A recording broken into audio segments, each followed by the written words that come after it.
type of band are we?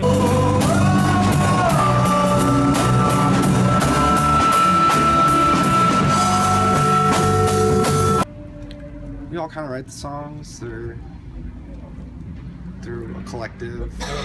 We get together and we work through a riff.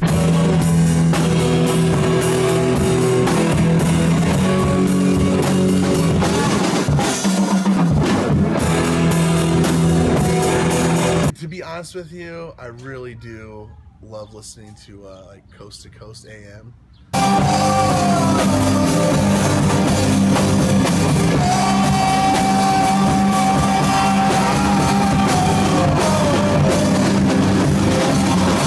I like aliens and stuff, talking about crazy, creepy things.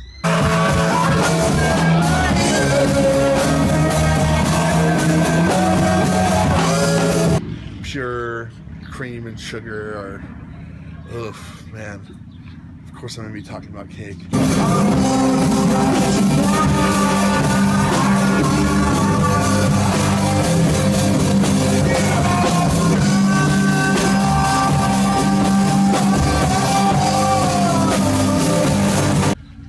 Usually I wear a diaper, I walk down the street, a sandwich board.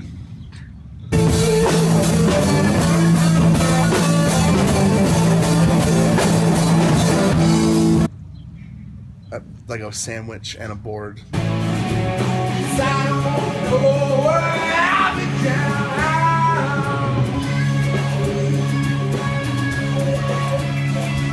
I'm always like shamelessly plugging the band. I'm like checking people out at work, and whenever I take the opportunity to like plug it whenever they ask. That's that whole like, oh, what do you got going on tonight? Oh, you know, just gotta go to band practice. Oh, you playing the band? Boom. That's like pretty crisp.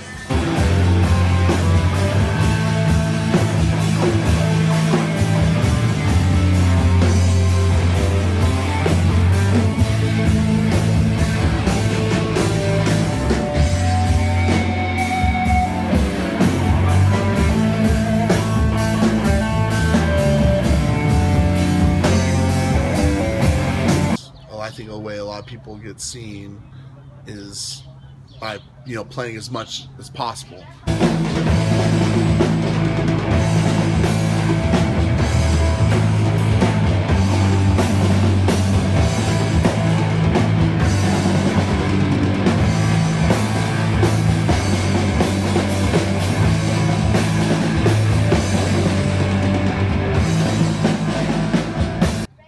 That's why, like with rock bands these days, it's like for a rock and roll band in the music industry, like you almost want to get on like the festival circuit. That way you can just kind of bounce around from each one, and you have like a guaranteed, you know, audience there that are at least going to come and check you out. Like I've never seen a video online of some band playing to nobody. You know, I've been to a couple festivals and there's like smaller crowds, but still, it's like there's people there to see you.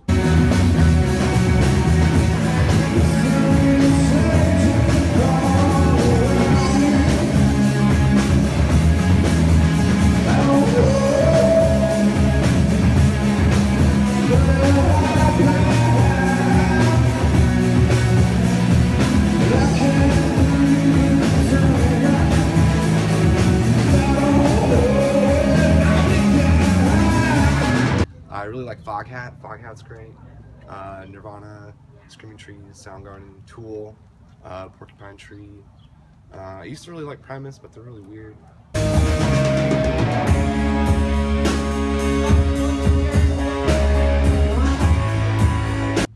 Woke up, got out of bed, dragged a comb across my head. Day in my life.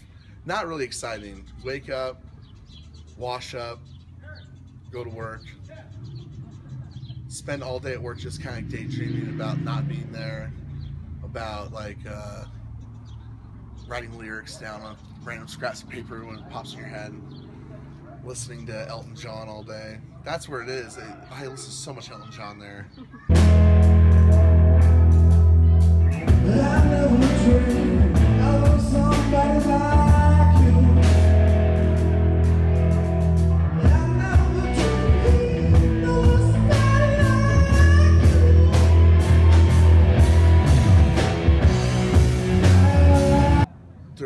certain like high and a rush that you get when you like perform. I love that. It's exciting. A lot of times, like in the beginning, it was really, there's a lot of anxiety, hours and hours before the show, pacing back and forth. I remember before our first show, being at Tyson's house, and literally it was like 3:30, and I was pacing back and forth. I was so nervous because you put so much pressure on yourself to do that. But then you realize, like, when you survive that, you know, it must be like having a free fall and finally like having a net catch at the last second.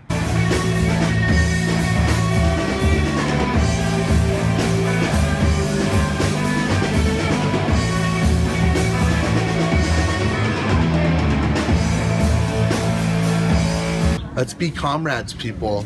Let's be friends. Why can't we be friends?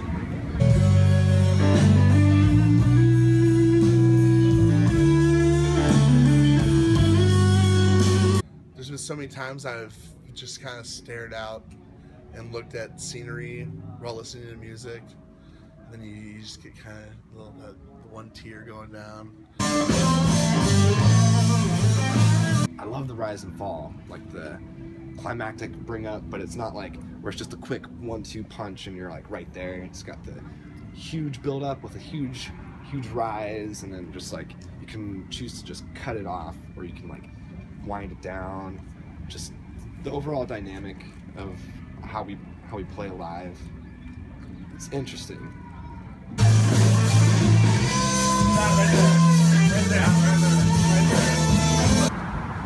Hey, buddy. Jeez, we play rock and roll.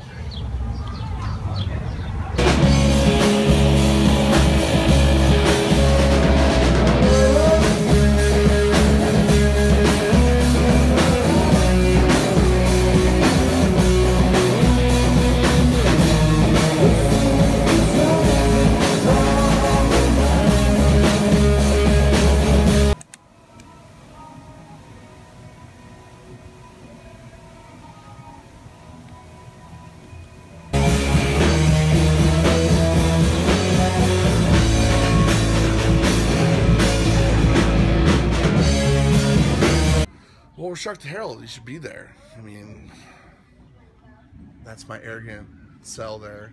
You should be there because it's, you know, shows are fun. We're playing Brody Nation. That's gonna be a lot of fun. Out in the woods, come camping. Hobosexual's gonna be there. Stax Brothers are fun. So, you know, and then to play outside and kind of that's gonna be fun.